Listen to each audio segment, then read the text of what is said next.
Coming up on Locked On Dodgers, the Dodgers didn't sign Jason Heyward until the very end of the winter meetings last year. This year, they got out of the way a little bit earlier. Dodgers re-signed Heyward. There's a lot to talk about with that, what it means for the outfield for the Dodgers, and a little talk about the value that Heyward provided last year and what he could provide this coming year. And then we will talk about a link to Cuban pitcher Yariel Rodriguez. So that's what's on tap. So let's get Locked On Dodgers. You are Locked On Dodgers, your daily Los Angeles Dodgers podcast. Part of the Locked On Podcast Network, your team every day.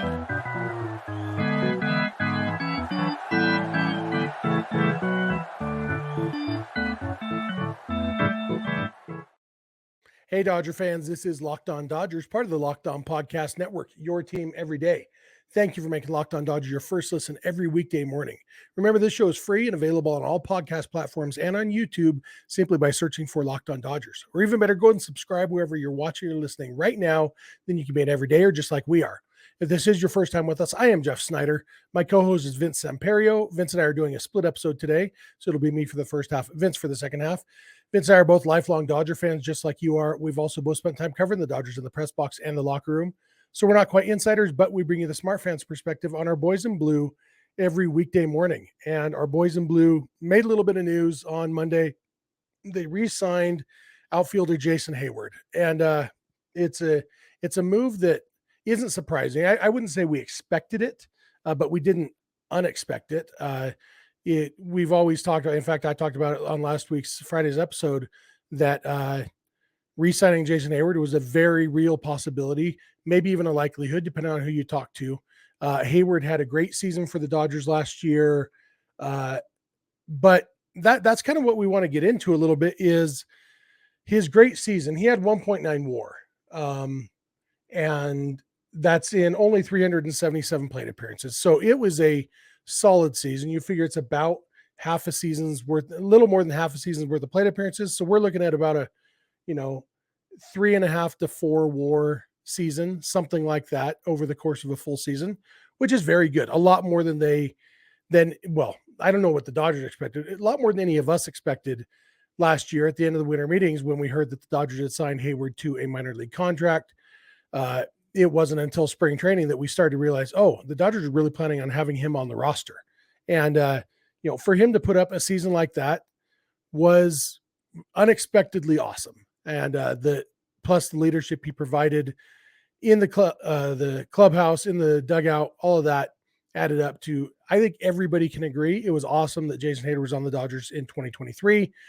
The question becomes 2024, because there's a couple things. One of them is just specifically about value. And I'm going to talk more about the value of Heyward and value in general in the second segment. So I won't dig into too much of that really, other than to just kind of tease that by saying a lot of Heyward's value was tied up in the fact that the Dodgers only paid him $720,000 last year.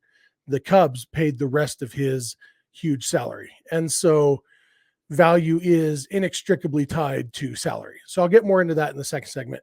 But the other thing about Heyward that when you get past the value is, A, is he likely to repeat 2023's performance? And B, who will he be taking plate appearances from?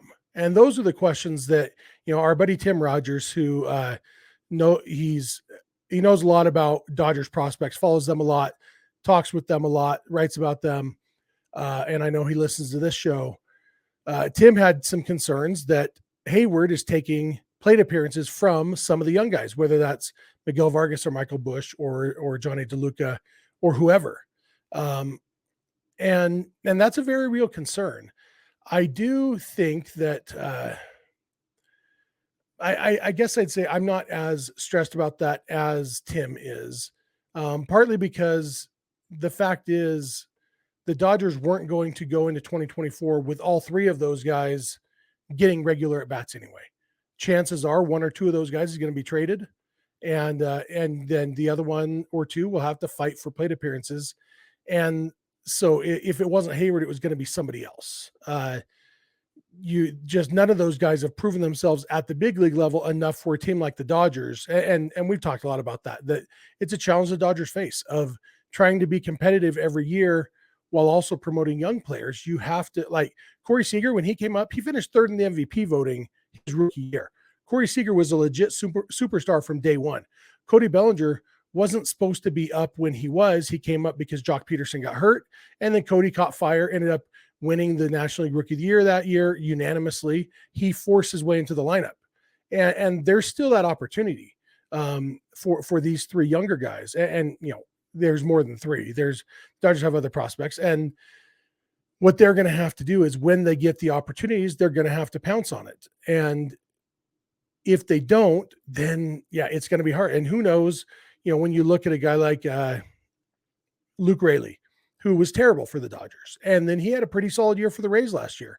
The Rays, another good team, but a little bit more tolerance for young guys finding their legs. And then the Dodgers have other guys who were top prospects who didn't pan out even when they went elsewhere. Zach Rex didn't turn anything. DJ Peters didn't turn into anything. A lot of these guys who, we don't know if Johnny DeLuca is the next Luke Raley or the next Zach Rex or the next Cody Bellinger. We just don't know. But unless he comes up and kind of forces the issue, he may not get that chance with the Dodgers. And, we saw Miguel Vargas got a half a season of chances last year, and he wasn't able to capitalize on it. And he got those chances because he was a top prospect. Michael Busch may be the guy who gets those chances, whether he deserves them or not this coming year, or he might be a guy who's traded. Who knows? But it's an ongoing battle that the Dodgers face of trying to be competitive every year and also trying to work these young guys into the lineup. And, they're going to have Gavin Lux coming back from injury. Lux is the guy who he's played 3-4 years in the big leagues, parts of 4 seasons, and still hasn't totally established himself. He was supposed to be the everyday shortstop last year, and then he got hurt in spring training. Hopefully this year in 2024, he can establish himself and meet that potential. He was the minor league player of the year. He was the top prospect like Miguel Vargas was, and like Corey Seager was, and that's kind of the whole gamut of the spectrum. I don't know if gamut and spectrum can be talked about in the same sentence, but anyway, you got Corey Seager to Miguel Vargas, and somewhere in between so far is Gavin Lux, but Miguel Vargas is still young. So all these things to say, the Dodgers weren't just going to give plate appearances to Johnny DeLuca anyway. And really I'm focusing on DeLuca there because Busch and Vargas haven't proven they can even play the outfield. And so as of right now, Heyward's not taking at bats from them because Heyward's going to be playing the outfield.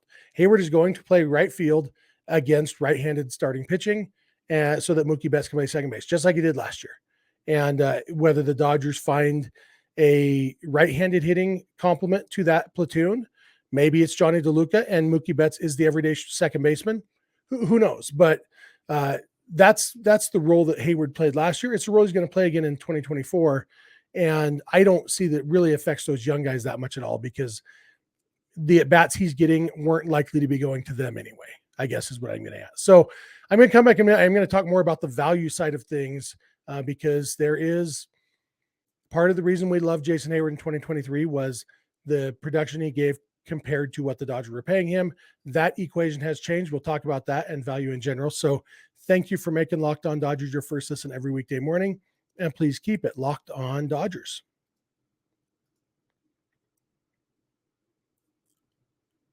This episode is brought to you by FanDuel. Score early this NFL season with FanDuel, America's #1 sportsbook. Right now, new customers can get $150 in bonus bets with any winning $5 moneyline bet. That's $150 if your team wins. A moneyline bet simply means you pick the winner, and if you're right, you get $150 in bonus bets as long as you have bet at least $5.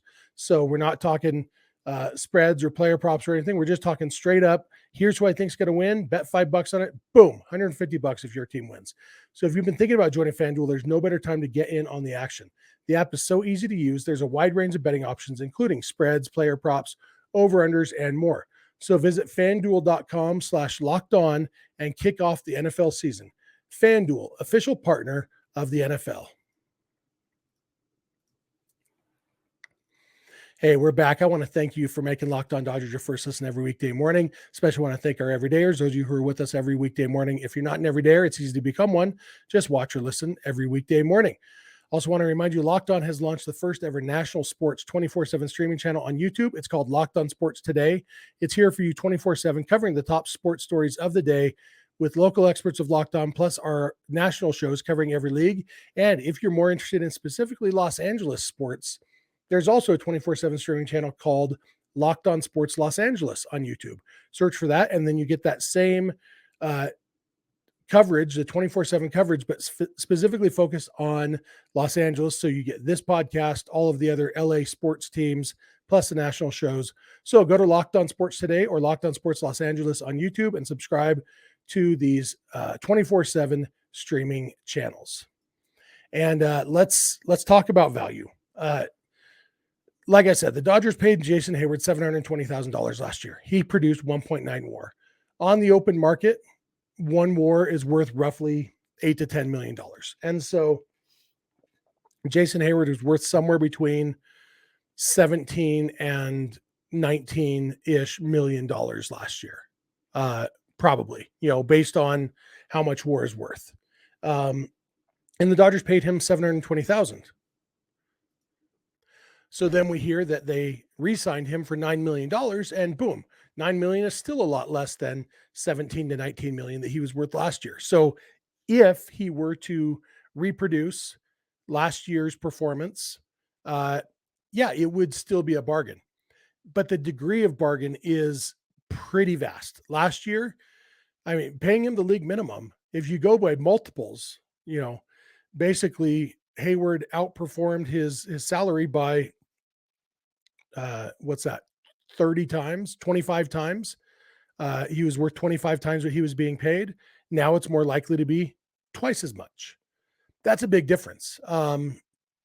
There's also the question, can he repeat last year's performance? There's reason to think that he will regress a little bit. There's also reasons to think that value-wise, he could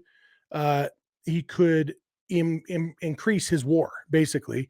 And one reason is because he didn't start playing every day against right-handed pitching until pretty deep into the season. Not super deep, but if that's the plan from day one, when the season started last year, the Dodgers had Miguel Vargas. He was the everyday second baseman. Mookie Betts was the everyday right fielder. So it wasn't until they really pulled the trigger on sending Vargas down that they also pulled the trigger on having Mookie play second base more regularly. And so Heyward could easily get 450, maybe even 500 plate appearances in 2024, which is quite a few more than he got. He got 377 this last year. So there, overall value, even if the value per at bat stayed the same, the overall value would be higher. Now, the worry is that the value per at bat will go down. The other thing to think about is just talking about value in general. Value in baseball isn't linear. If you have, basically put it this way, one player worth 10 WAR is more valuable than 10 players worth 1 WAR each, even though it adds up to 10 WAR. And part of the reason is because how many roster spots they take. Getting 10 WAR from one roster spot is more valuable than getting 1 WAR from 10 different roster spots. Because in the first version, you have 9 other roster spots. And if you can get 1 WAR from each of those, suddenly that 10 becomes 19. And so baseball especially is different than other sports. In basketball, every shot that LeBron James takes is a shot that Anthony Davis or Austin Reeves isn't taking. And so value is a little bit more linear there, because when your team has the ball, you get a shot and you either make it or you miss it. And then most of the time, if you miss it, the other team gets the ball. If you make it, the other team gets the ball. You get that one shot. And obviously there's ways to provide value besides the shooting, which is useful. And if you're a great defender, you can make your force known even when you aren't getting shots. So there's ways to do it, but offensively, at least, value is a lot more linear in basketball. In football, kind of the same thing. Every pass that's going to Travis Kelce isn't going to Joe Jonas or John Mayer or any of other Taylor Swift's ex-boyfriends. You get a play and you have to choose. In baseball, you don't choose, the lineup chooses for you. And so if you come up and you hit a home run, you're not taking that opportunity from the next guy. The next guy can hit a home run too. Everybody gets the same opportunities. And so having a guy like in basketball, if you had somebody with the equivalent, I assume there's some equivalent of WAR in basketball, but say if LeBron James is a 10 WAR player, by definition, other players are getting fewer opportunities and therefore less valuable. Whereas in baseball, if you have a 10 WAR player, you could just as easily have the next guy also be very, very valuable because everybody gets the same opportunities, if that makes sense. And so, and there's arguments, there's also more risk in a one roster spot tied up with that much value, because then if one guy gets hurt, you lose that whole value. But so there's a lot of things that it's not just as simple as saying that a WAR is worth $8 to $10 million and therefore Jason Heyward is a value. I think Jason Heyward is still a bargain at $9 million, quite a bit less of a bargain than he was last year. His surplus value is going to be significantly less, and he's basically going to need to repeat last year's performance in order for the Dodgers to be happy that they signed him for $9 million. I do think he has a good chance. He's only 33 years old. I think he's 33. Is that what it is? 34 now. So he just turned 34 in August. Obviously not in his prime anymore, but 34 isn't crazy old. He's in excellent physical condition. And so there's plenty of reason to think that the improvements he made last year, his 813 OPS last year was his highest in a full season since 2012. And that was 814. Really, he's only had 2 seasons better than that. 2020 in the shortened season, he was very good, had an 848 OPS. But his 117 OPS plus this last year was tied with 2 other years for his second best in a full season. Like, it was a real resurgence for Jason Heyward. And even if he drops off a little bit, the added playing time, he should be able to provide roughly the same value he provided last year. And so even though the surplus value is less, it's still a very valuable performance. I think it will bring stability to the Dodgers. It answers some of the questions, and it gives them more negotiating power. If they are looking for, other outfielders, I don't think there were going to be big players on the free agent market. I talked about that on Friday. It seemed like if the Dodgers are going to add an outfielder or two, it was going to be through trades. And the one exception I talked about was Jason Heyward, maybe re-signing him. So they still have that, they don't have to, if they did want to try to trade for Juan Soto, for example, the Padres can't hold them over a barrel and say, well, you need an outfielder. No, we don't. We've got Jason Heyward and Mookie Betts and James Outman and Chris Taylor and Johnny DeLuca and whoever else. So it gives them more negotiating power, gives them more stability. And what he brings in the clubhouse, I think, is very, very important to them. I think it was a big part, and it's easy to forget because the Dodgers did flame out so spectacularly in the postseason, but it was a special regular season, and Jason Heyward was a big part of that, both on the field and off the field. And so I'm excited to have Heyward back. I was very curious to see what he was going to get, because I knew, he's taking a pay cut because he made $22 million last year. Dodgers, he's getting a big raise from the Dodgers, who only paid him $720,000 last year. So they kind of met in the middle, and it seems like he probably wanted to come back to the Dodgers, because I assume Heyward could have gotten more than 1 year, $9 million on the open market, whether that's a multi-year contract or even more per year. I saw, some people were saying 2 years and $22 million. So seems like he wanted to come back to LA. Maybe he feels like there's unfinished business. Maybe he just felt like he had a lot of fun playing baseball, and it had been a while since he had fun playing baseball. So whatever the reasons, Heyward's back, and I'm excited about it. I'm excited to see what he can do. And I'm excited to see what this means for the roster going forward this offseason as they shape this roster and figure out what next year's team is going to look like. So I think that's a pretty exciting part of all of this. So that's going to do it for me. I'm going to hand it over to Vince. Vince is going to talk about Cuban pitcher Yariel Rodriguez. And so I will hand it off to him. So thanks for listening. And Vince will be along in a minute.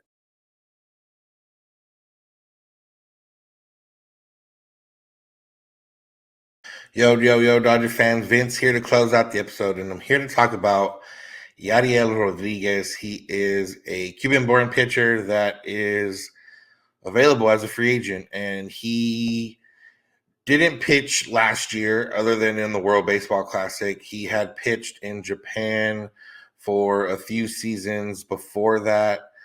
pitching for the Chunichi Dragons mostly. And in 2022, the last time he pitched in a professional league in a season, he was a reliever. He had 60 strikeouts and 54.2 innings with a 1.15 ERA and a .915 WHIP. So pretty good there. He's pitched in Japan and he's pitched in the Cuban National Series, in their league. And he pitched for Team Cuba in the World Baseball Classic last year. For Cuba, he was a starter, and he's been a starter before in the past, so he can fill a couple roles. But the Dodgers were linked to him. He had a workout not that long ago, and Francis Romero reported that there's 10 teams that are the strongest candidates to sign Yariel, and one of those teams was the Dodgers. In that workout, Rodriguez through 94, 97 he has a bunch of off-speed pitches, but his strongest ones are the curve and the slider. And according to in the tweet from Romero, it says, quote, according to several industry experts I consulted, the belief is that Yariel will receive a multi-year contract in the range of 40 to 70 million. I don't know if that's the case. If he's going in as a reliever, I don't think he's going to get 40 to 70 million for sure. If people are going to consider him as a starter, then I suppose he could get, 4 or 5 years, maybe more to the 40, 50 million. I can't see him getting too much right off the bat. But I think for the Dodgers, it makes sense, obviously, to be interested. Again, this is somebody that's trying to get interest in him. So, depending where the source came from, he does have an agent, and, maybe his agent is using some of these teams as leverage. There's a lot of the big teams mentioned in this, and they could go either way. Yankees, Astros, Rangers, Dodgers, Phillies, Blue Jays, Mets, Giants, were some of the teams involved. And, so those are some of the bigger market teams or more successful teams out there. So, if you're going to be part of that. But this guy, I remember this guy from the World Baseball Classic.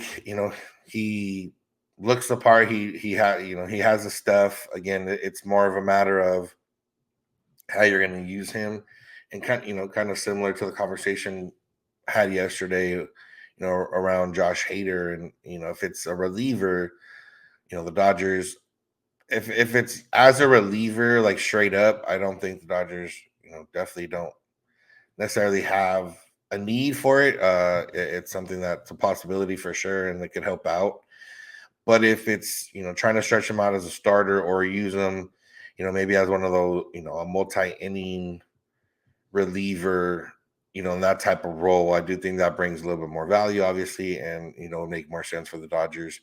It just kind of depends what they're going after. But, the guy has stuff. He's performed in the Japanese league, which is obviously not the major leagues, but if you perform over the top well in Japan, then you have a pretty good chance of performing at least relatively well in the big leagues, or at least you feel better about it. If you go sign a guy in Japan and he was just a mediocre starter in Japan, or a normal starter, whatever, reliever in Japan, then it's not necessarily. But if it's the gaudy numbers, the 1.15 ERA, which is somewhat gaudy, 54 innings, like that's pretty gaudy in the sense that, okay, I think this could work out. And he is 26 years old, will be 27 by the time the season starts.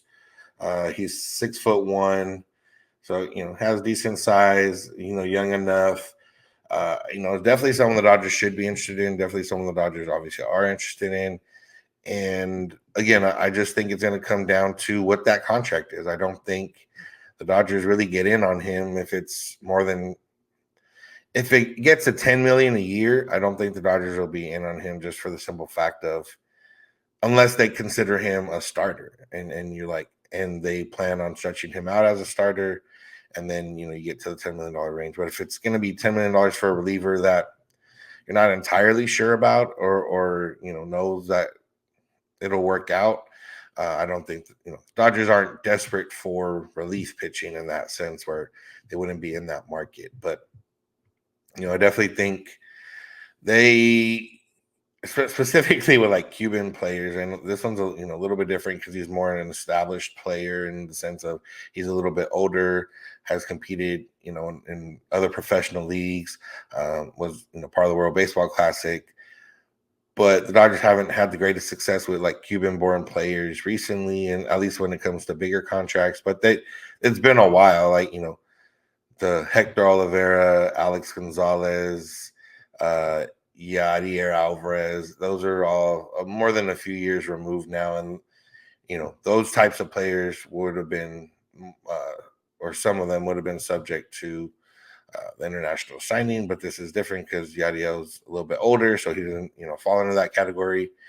So yeah, I it's one of those. It's not going to be the first move of the offseason for the Dodgers. Let's just say Otani comes to a head, Yamamoto comes to a head, whatever happens there, and any other starters or a trade, whatever the case is. I don't think this is a priority for them. I think it's somebody that they like what they like enough to have on the radar, which is exactly what it is, considering that they weren't necessarily named as front runners. They were just one of 10 teams that were named as potential suitors, which makes sense for the Dodgers. And when it comes to it, I mean, I remember the guy from I like the guy. He seems to the stuff was there, especially when it hasn't necessarily probably been honed in as it could be. If you throw in 94, 97 without a full major league staff and training program behind you, that's where it becomes enticing. And especially some of the off-speed stuff he does have. So it's very enticing because he has a natural ability, and not that he's never not that he doesn't work out or that he doesn't try, or not that in Japan they don't have a training program that helps. But I do think that over here, at least in the big leagues and in the major leagues, that the training programs, depending on what team you go to, are maybe a little bit different, and you could still build that strength. He's still young enough to maybe even sit 96 rather than be fluctuating 94, 97. I think maybe there's a chance for him to sit 96. Maybe there's a chance for him to touch even higher. And when it comes to the Dodgers, it's not necessarily what you've done or what you can do. That's obviously part of it, but it's also what they think they can get out of you, or what they can tweak, or what they can add to it. And I don't know if a guy like Yadiel has ever been to Driveline or ever had his pitching examined in different areas in different ways and with different technologies. So it's exciting in that sense. So I think that the Dodgers obviously should be interested. I don't know, like I said, price-wise, that's what it'll come down to. I do think some of the teams named on that, of those 10 teams, would be a little bit more desperate for pitching in a certain sense, especially for somebody that might end up being just a reliever, not necessarily, might not be able to be a starter, or he's a 4 to 5 starter, but he's more of an elite reliever. That might be the way some people consider him. So we'll see what happens, but definitely someone to keep on the radar. I'm sure he might be at the winter meetings, and that might be a good chance for him to meet with some of these teams and see what the plan is, or what his plan is, or how he feels, and things of that nature. So as with anything, we'll see, but just a name we wanted to bring up because Dodgers were linked to him. So that's going to do it for today's episode. Thank you all for listening. Thank you for making Locked On Dodgers your first listen of the day. Make sure to check us out wherever you get podcasts and on YouTube.